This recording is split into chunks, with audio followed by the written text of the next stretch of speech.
wanita-wanita suci dan wanita-wanita yang haid. Al-Quran hanya membahas, mengungkapkan kalimat, yaitu salah satu quru. Nah, 3 kali quru. Nah, quru ini artinya apa? Apakah 3 kali haid? Apakah 3 kali suci? Nah, itu sayangnya tidak dibahas dalam makalah ini. Ya, jadi dalam usul fikih ini kita harus bisa memahami tentang 2 makna yang satu kalimat tapi maknanya 2. Misalnya salah satu quru dalam Al-Baqarah ayat 228. Itu mengandung makna 2 tuh. Ya. Kalau Imam Syafi'i, quru itu diartikan dengan arti suci, 3 kali suci. Kalau Imam Abu Hanifah atau mazhab Hanafiyah, quru itu artinya haid. Artinya sudah mengalami haid, menstruasi. Ini kan ya. Nah, itu kan dua arti yang berbeda padahal ayatnya sama. Nah, ini contoh.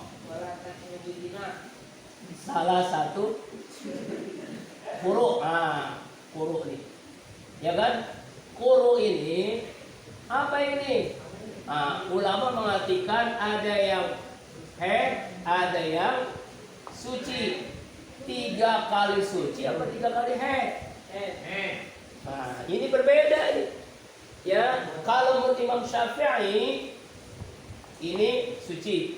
Imam Hanafiyah, mazhab Hanafi haid. Ya kan, 3 kali haid, 3 kali suci. Itu jadi persoalan itu. Padahal ayatnya sama. Kenapa bisa berbeda hukumnya? Karena menerapkan hukumnya itu satu kalimat tapi 2 makna sekaligus yang disebut dengan mustarok. Mustarok. Jadi mengandung pengertian ganda. Al-Baqarah ayat 228. Nah, itu tadi sayangnya tidak dibahas oleh pemakalah. Lalu itu berkaitan dengan masalah sumber hukum Islam. Ya. Nah, harus dijelaskan juga ini hukum yang terkandung dalam hukum Islam itu kan ada 3. Ada namanya hukum i'tiqadiyah, ada namanya hukum akhlak, ada yang berkaitan dengan hukum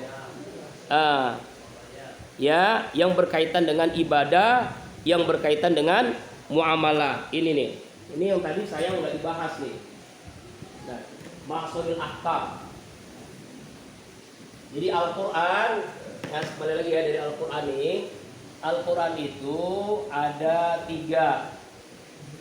Nih, yang pertama persoalan hukum akidah.